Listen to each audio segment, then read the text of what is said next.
नमस्कार प्यारे बच्चों, वर्धमान और ह्रासमान फलन के क्रम में हम पढ़ रहे थे। प्रश्नावली 6.2 के कुछ प्रश्न हमने करने हैं जिसमें हमने वह अंतराल ज्ञात करना है जहां पर को निम्नलिखित फलन निरंतर वर्धमान अथवा निरंतर ह्रासमान है। तो ये इस क्रम में हम पहला प्रश्न देखते हैं। f(x) बराबर x² + 2x - 5। तो निरंतर वर्धमान और ह्रासमान ज्ञात करने के लिए सबसे पहले हम इसका f(x) जो फलन दिया है इसका अवकलन ज्ञात करते हैं। तो अवकलन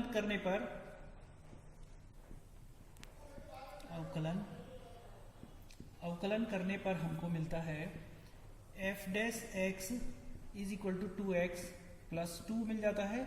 और निरंतर वर्धमान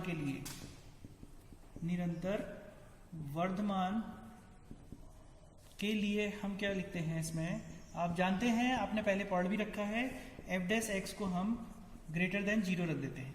तो अगर हम 2x + 2 f(x) का मान ये है, इसको > 0 रख देंगे तो x > -2/2 हो जाएगा, तो x > -1 हो जाएगा।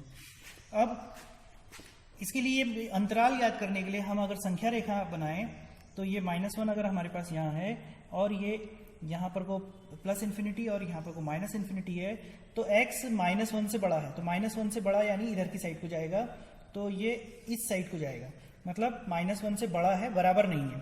तो अथवा अंतराल क्या होगा, इसके लिए अंतराल जो आपके पास आएगा x belongs to open interval आएगा, क्योंकि -1 इसमें इंक्लूड नहीं है, शामिल नहीं है, तो ये -1 to ∞ आ जाएगा। इसी तरीके से इसी में हम निरंतर ह्रासमान भी निकाल लेंगे। निरंतर ह्रासमान के लिए हमारे पास f(x) <0 होता है, तो 2x + 2 <0 हो जाएगा। इसी को हल कर लेंगे तो f(x) -1 हो जाएगा, जैसे हमने ऊपर हल किया है। फिर से इसी इंटरवल में जाएंगे हम। अगर हम इंटरवल बनाए -1 to ∞ और यहाँ -∞, तो x -1 से छोटा है, तो यानी इस साइड को आएगा, तो x अंतराल हमारे पास मिल जाएगा x बिलोंग्स टू -∞ to -1। ठीक है, इस तरीके से निरंतर वर्धमान के लिए आपके पास x बिलोंग्स टू -1 to +∞, और निरंतर ह्रासमान के लिए अंतराल आएगा -∞ to -1। ठीक है, अब हम अगले प्रश्न पर आते हैं।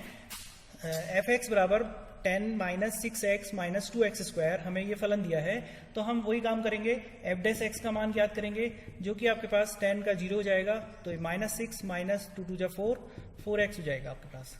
निरंतर, फिर से वही प्रोसेस करेंगे। निरंतर वर्धमान के लिए आपको करना है f(x) को > 0 रखना है, तो -6 - 4x > 0 हो जाएगा, तो 4 वहां चले जाएगा, -6 > 4x, और आपके पास आ जाएगा x <−6/4, तो यह -3/2। तो अंतराल ले लेंगे -3/2, और ये ∞ आएगा, ये -∞, तो x हमारे पास क्या था फलन, x <−3/2, तो x, इसको मैं यहाँ लिख लेता हूँ नीचे, x <−3/2, तो हमारे पास क्या आया, -3/2 से कम होने वाला, यानी इधर की साइड को आएगा, -3/2 से कम, तो पीछे की साइड को आएगा, हमेशा दाएं हाथ की तरफ को कम होता है, बाएं हाथ की तरफ को ज्यादा होता है, तो अंतराल आ जाएगा आपके पास x बिलोंग्स टू -∞ से -3/2। इसी प्रकार निरंतर ह्रासमान के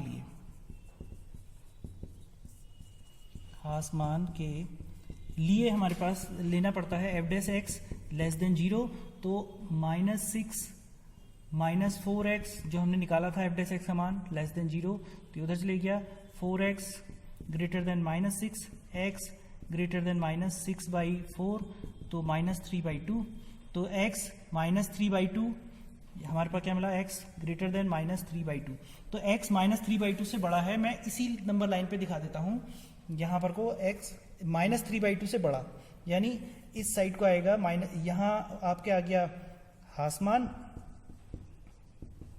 और यहाँ आ गया वर्धमान आपके। ठीक है, तो इंटरवल अंतराल आपको मिल जाएगा x बिलोंग्स टू -3/2, से प्लस इन्फिनिटी। ठीक है, अब अगले प्रश्न पे आते हैं। एफ एक्स बराबर -2x³ -9x² plus -12x plus 1। तो वही निरंतर वर्धमान और ह्रासमान के लिए हमें सीधे सीधे एफ डैश एक्स का मान निकालना है। तो ये आ गया, ये आप सीख चुके हो, मैं डायरेक्ट लिख दे रहा हूँ, -6x², 9 दूनी 18, x -12। ठीक हो गया। तो हम क्या करेंगे, फिर से वही निरंतर वर्धमान के लिए F dash x greater than 0, तो -6x² -18x -12 ग्रेटर देन 0। अब हम माइनस से पूरी इक्वेशन को मल्टीप्लाई कर देंगे और यह हम -6 से डिवाइड कर देंगे। इसको अगर हम -6 से यहाँ डिवाइड कर दें, -6 से, तो इनइक्वालिटी बदल जाएगी, यहाँ 0 आ जाएगा।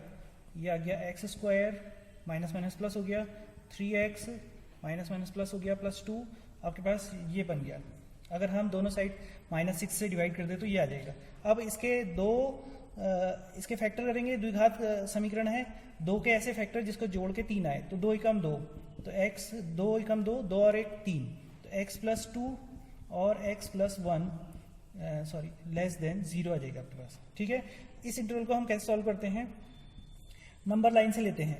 इसके क्रिटिकल पॉइंट आपके पास, अगर आपको क्रिटिकल पॉइंट निकालना चाहो, क्रिटिकल पॉइंट, तो इसको x + 2 को 0 ले लेते हैं, तो ये आ गया -2। एक क्रिटिकल पॉइंट मैं रफ में कर रहा हूँ, और x + 1 को 0 ले लिया हमने, तो -1 आया। तो हमारे पास नंबर लाइन पे 2 पॉइंट आएंगे, -2 बाएं हाथ की तरफ को आएगा, -1 दाएं हाथ की तरफ को आएगा, क्योंकि -2 छोटा है, -1 बड़ा है, ये -∞ और ये +∞। अब -2, अब अगर आप देखते हो -2 से -∞ के बीच में कोई अपना एक नंबर सोच लीजिए।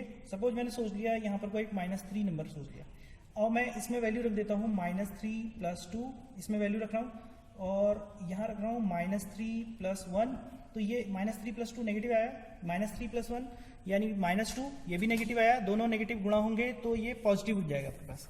तो हमें इस साइड को जो आंसर मिल रहा है ये पॉजिटिव मिल रहा है, तो यानी हमें यहाँ पर ये वाला हिस्सा जो मिल रहा है ये पॉजिटिव मिल रहा है। अब होते ये अल्टरनेट है बच्चों, अब आपको एक में निकाल लिया आपने, बार बार इसको निकालने की आवश्यकता नहीं है आपको। अगर ये पॉजिटिव है तो ये ऑटोमेटिकली नेगेटिव आ जाएगा। आप सॉल्व भी करके देख लो, -1 और -2 और -1 के बीच में कोई नंबर ले लेंगे और इसमें हम वैल्यू रखेंगे तो ऑटोमेटिकली नेगेटिव आएगा। जब ये नेगेटिव आएगा और फिर उसके बाद ये पॉजिटिव आएगा, तो ये होते अल्टरनेट हैं। ठीक है, तो इस तरीके से आपको मालूम पड़ जाएगा ये वैल्यू नेगेटिव किसके लिए हमने निरंतर वर्धमान के लिए ली थी। ठीक है, निरंतर वर्धमान के लिए हमारे पास ये था, मैं लिख दे रहा हूं निरंतर वर्धमान। ठीक हो गया, निरंतर वर्धमान के लिए हमारे पास ये जो गुणन है इसका x + 2 और x + 1 का नेगेटिव है, तो नेगेटिव आंसर हमें केवल यहाँ पे को मिल रहा है। तो हमें निरंतर, यहां पर को हमें निरंतर वर्धमान